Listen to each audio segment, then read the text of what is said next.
का आज की सबसे बड़ी खबर है, भारत और यूरोपियन यूनियन के बीच हुई ये trade deal, free trade deal, जिसको प्रधानमंत्री ने और हमारे जो मेहमान यूरोपियन यूनियन से आए हुए थे, खास तौर पर यूरोपियन कमीशन की जो चेयरपर्सन हैं उर्सुला वॉन डेर और यूरोपियन काउंसिल के जो अध्यक्ष हैं उनकी बात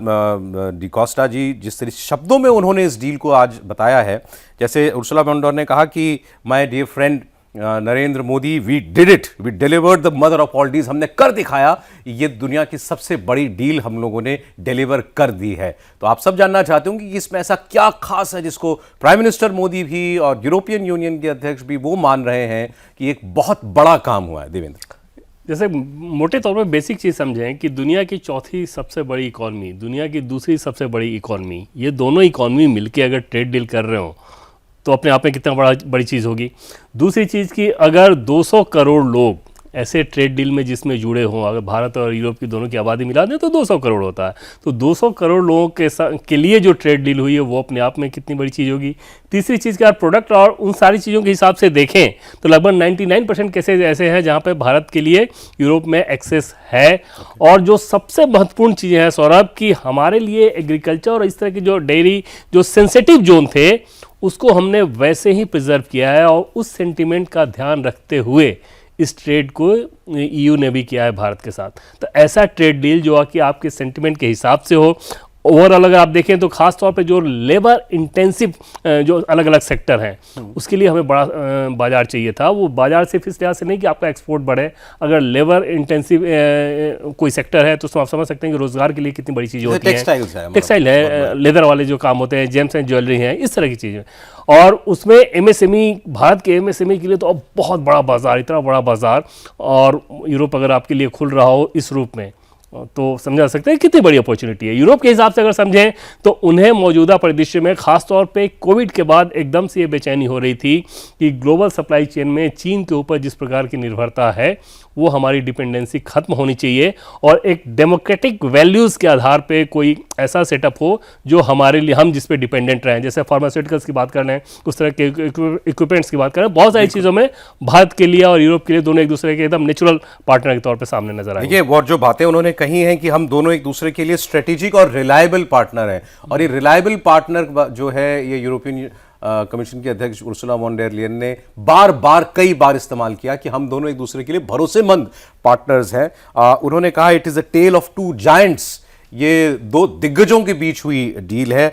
और इसके बाद उन्होंने कहा कि विन विन पार्टनरशिप है ये हमारे लिए, हम दोनों देशों के लिए। और वो आप उन दोनों की जो मतलब प्रधानमंत्री की और यूरोपियन यूनियन के शायद दोनों मेहमानों की बॉडी लैंग्वेज में भी आप जो है वो साफ साफ देख सकते थे। अब सीधी सीधी बात यह है, ट्रंप ने जो 50% टैरिफ लगाया था उसका नुकसान हमें उन्हीं सेक्टर्स में हो रहा था, बहुत ज़्यादा, उतना नहीं जितना उस वक्त लग रहा था अगस्त में जब टैरिफ लगे थे, लेकिन थोड़ा बहुत भी सही तो है, वो उन्हीं सेक्टर्स में था जो सेक्टर्स अब यूरोप में हमारे लिए खुल जाएंगे। ये बात तो ठीक है? बिल्कुल सर, अब इसलिए बार बार इस बात को कहा जा रहा है कि आमतौर पे ये ट्रेड डील के लिए ऐसे शब्दों का इस्तेमाल नहीं किया जाता है कि स्ट्रेटजिक इकोनॉमिक जोन में हम जा रहे हैं। मतलब वो सिर्फ इकोनॉमी का मसला नहीं है, स्ट्रेटजिक इकोनॉमिक जोन में जा रहे हैं। तो उससे समझा जा सकता है कि दोनों एक दूसरे का किस प्रकार से नेचुरल एलाई के तौर पे अपने आप को देख रहे हैं। और वहाँ पर अमेरिका को लेकर जो समस्या थी, समझा जा सकता है कि यूरोप के अंदर भी अमेरिका को लेकर बहुत ज़्यादा शंकाएँ हो गई थी, तो वहाँ पर एकदम से दोनों की तरफ से ये इमोशन आ गया था कि हमें ट्रेड डील जल्द से जल्द करना है। और फर्स्ट मूवर का जो एक एडवांटेज मोरली आप देते हैं, जैसे आप सोचें कि अमेरिका के जो लोग भारत के साथ ट्रेड डील में इन्वॉल्व हैं उनके लिए नेगोशिएशन अब कितना मुश्किल होगा जब ये कहा जा रहा है कि mother of all trade deal, कि हमने तो एक लाइन खींच दी कि भाई हम तो इस लाइन पे यूरोप के साथ ऑलरेडी कर चुके हैं, हम एक पोजीशन ऑफ स्ट्रेंथ से बार्गेन कर पाएंगे, तो फिर आपको आना हो तो आओ, नहीं आना तो फिर आप वेट करोगे। तो वहां पर वो बहुत जरूरी था कि इकोनॉमी के लिहाज से सिर्फ नहीं, आपके अपने बार्गेन पावर में भी इस तरह के डील का एक पुश रहा है। हमारा इनका व्यापार भारत अमेरिका व्यापार से ज्यादा ही है शायद यूरोप से। निश्चित तौर पर अमेरिका में एक चीज था कि क्योंकि उनका परचेजिंग पावर बहुत हाई है, तो उस बड़े बाजार को आप एकदम से मतलब अपने तौर पर नहीं छोड़ोगे। और सिंपल से सौरभ एक चीज होती है ना कि आप अपने ग्राहक नहीं छोड़ते हो। ठीक बात है, हमारा वो ग्राहक है अमेरिका, बट समस्या यह है कि ग्राहक का मिजाज बहुत ज़्यादा खराब हो गया है, तो अपना मिजाज जब ठीक करके आएंगे तो उनके साथ हो जाएगा। लेकिन उस ग्राहक का मिजाज खराब होने से हमें जो नुकसान हो रहा था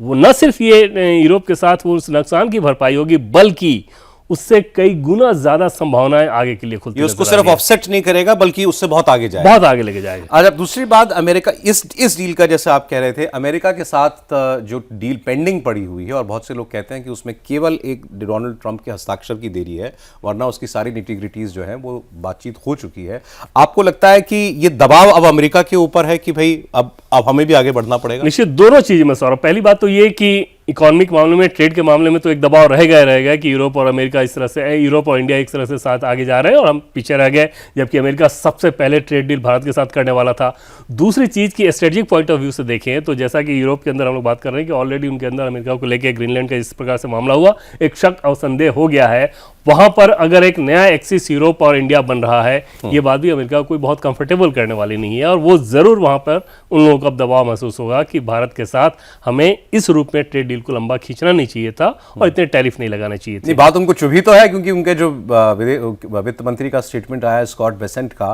कि ये यूरोप जो है ये उस वक्त हमारे साथ नहीं आया जब हमने यूक्रेन की जंग रुकवाने के लिए भारत पर 25% का टैरिफ लगाया, क्योंकि इनको भारत के साथ आगे भविष्य में ट्रेड डील करनी थी। तो वो उन्होंने उसको एक चुभते हुए लहजे में इस पूरी ट्रेड डील को लिया है। लेकिन ठीक है, पिछले एक साल में कम चुभने वाली बातें अमेरिका ने भारत के लिए भी जो है वो नहीं की हैं।